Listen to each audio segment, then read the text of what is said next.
ನನ್ನ ಹೆಸರು ಲಕ್ಷ್ಮಣ ನಾಯಕ್ ಅಂತ ಕರ್ನಾಟಕ ರಕ್ಷಣಾ ವೇದಿಕೆ ತಾಲೂಕು ನಗರ ಘಟಕ ಅಧ್ಯಕ್ಷರು.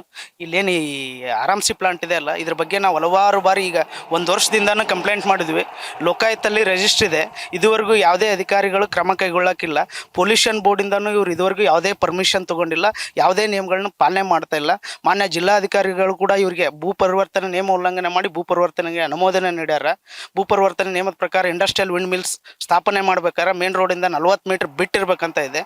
ಪೊಲ್ಯೂಷನ್ ಬೋರ್ಡ್ ಪ್ರಕಾರ ಇವರು ಸ್ಕೂಲು, ಟೆಂಪಲ್ಲು, ಕಾಲೇಜ್ ಇದು ಏನಾರು ಇದ್ದರೆ 1 ಕಿಲೋಮೀಟ್ರ್ ಮತ್ತು 500 ಮೀಟ್ರ್ ಇರಬೇಕಂತ ಇದೆ ಮ್ಯಾಕ್ಸಿಮಮ್ಮು. ಇವ್ರು ಏನು ಮಾಡ್ಬೇಕಂದ್ರೆ ಎಲ್ಲ ಇದ್ದೂ ಕೂಡ ಕನಿಷ್ಠ 20 ಮೀಟ್ರನ್ನ ಸೀಟ್ ಅಳವಡಿಸ್ಬೇಕು. ಇವರು ಯಾವುದೇ ರೀತಿ ಮಾಲಿನ್ಯ ಹೊರಗೆ ಹೋಗ್ತಾ ಇದೆ, ಸಾರ್ವಜನಿಕರ ಆರೋಗ್ಯದ ಮೇಲೆ ಪರಿಣಾಮ ಬೀರದಂಗೆ ಮತ್ತು ರೈತರ ಬೆಳೆ ಮೇಲೆ ಪರಿಣಾಮ ಬೀರದಂಗೆ ನೋಡ್ಕೊಳ್ಬೇಕು. ಆದರೆ ಇದು ಯಾವುದೇ ನಿಯಮಗಳನ್ನ ಪಾಲನೆ ಮಾಡದೇ ಇದ್ದರೂ ಕೂಡ, ಪರ್ಮಿಷನ್ ಇಲ್ಲದೇ ಇದ್ದರೂ ಕೂಡ ರಾಜಾರೋಷವಾಗಿ ಅನಧಿಕೃತವಾಗಿ ಈ ಪ್ಲಾಂಟ್ಗಳನ್ನ ನಡೆಸ್ತಾ ಇದ್ದಾರೆ.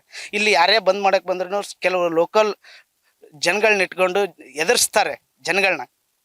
ಅದು ಹೆಂಗೆ ಬಂದ್ ಮಾಡ್ತೀವಿ ಮಾಡಯ್ಯ ನೀನು. ಇರೋದ್ರಿಂದ ಏನೇನು ಸಮಸ್ಯೆ ಆಗ್ತದೆ? ಇಲ್ಲಿ ಟರ್ನಿಂಗ್ ಪಾಯಿಂಟ್ ಮೇನಲ್ಲಿದೆ, ಹಲವಾರು ಗಾಡಿಗಳು ಬೀಳ್ತವೆ, ಇಲ್ಲಿ ಬೈಕ್ಗಳು ಆಕ್ಸಿಡೆಂಟ್ ಆಗಿದ್ದಾವೆ, ಕಾಲ್ ಫ್ರ್ಯಾಕ್ಚರ್ಗಳಾಗಿದ್ದಾವೆ. ಇದಕ್ಕೆ ಯಾರೂ ಹೊಣೆಗಾರ ಇಲ್ಲ. ನಿಮ್ಮ ಶಾಸಕರಿಗೆ ಇಲ್ಲಿನ ಶಾಸಕರಿಗೆ ಹೇಳಿರಿ? ಶಾಸಕರಿಗೂ ಕೂಡ ನಾವು ಮನವಿ ಮಾಡಿದ್ದೀವಿ. ಇದ್ರ ಬಗ್ಗೆ ಅವರು ಕೂಡ ಮಾತನಾಡಿದ್ದಾರೆ. ಆದರೂ ಕೂಡ ಮಾನ್ಯ ತಹಸೀಲ್ದಾರ್ ಅವರು ಕ್ರಮ ಕೈಗೊಳ್ಳಲು ಹಿಂದೇಟಾಕತ್ತಾರೆ. ಯಾಕಂತ ಗೊತ್ತಿಲ್ಲ. ಆದ್ದರಿಂದ ಇಲ್ಲಿ ಈ ಕೂಡಲೇ ಇದನ್ನು ಎಚ್ಚೆತ್ತುಕೊಂಡು ಕ್ರಮ ಕೈಗೊಳ್ಳಬೇಕು ಮತ್ತು ಸಾರ್ವಜನಿಕರಿಗೆ ಅನುಕೂಲ ಮಾಡಿಕೊಡ್ಬೇಕು. ಸಾರ್ವಜನಿಕರ ಮೇಲೆ ಯಾವುದೇ ರೀತಿ ಆರೋಗ್ಯದ ಮೇಲೆ ಪರಿಣಾಮ ಬೀರದಂತೆ ಮಾನ್ಯ ತಹಸೀಲ್ದಾರ್ ಅವರು ಮತ್ತು ಜಿಲ್ಲಾಧಿಕಾರಿಗಳು ನೋಡ್ಕೊಳ್ಬೇಕಂತ ಮಾನ್ಯ ನ್ಯೂಸ್ ಫಸ್ಟ್ ಅವ್ರ ಮೂಲಕ ನಾನು ಮನವಿ ಮಾಡಿಕೊಳ್ತೇನೆ. ಒಳಿತು ಅಂತೇಳಿ ಅಲ್ಲಿ ನಿಮ್ಮ ಸ್ಥಳೀಯರ ಆರೋಪ ಅಂತ ಭಾಳಷ್ಟಿಂದ ಆರೋಪ ಇದೆ, ಅದು ಇಲ್ಲಂತಲ್ಲ. ನಾನಿವತ್ತು ನಾಳೆ ಹೋಗಿ ಅಧಿಕಾರಿನ ಕರೆದು ಅದರಿಂದ ತೊಂದರೆ ಆಗ್ತಾಯಿದೆ ಅಂತಂದ್ರೆ ಅವರು ನಾವು ಇದಕ್ಕೆ ಪರ್ಮಿಷನ್ ತೊಗೊಂಡಿದ್ದೀವಿ, ನಾವ್ಯಾಕೆ ಮುಚ್ಚೋಣ ಇದೆ ಅಂತಕ್ಕಂಥದ್ದು ದಾರ್ಷ್ಯ ಮಾಡ್ತಾರೆ ಅಂತ ಕೇಳಿದ್ದೀನಿ.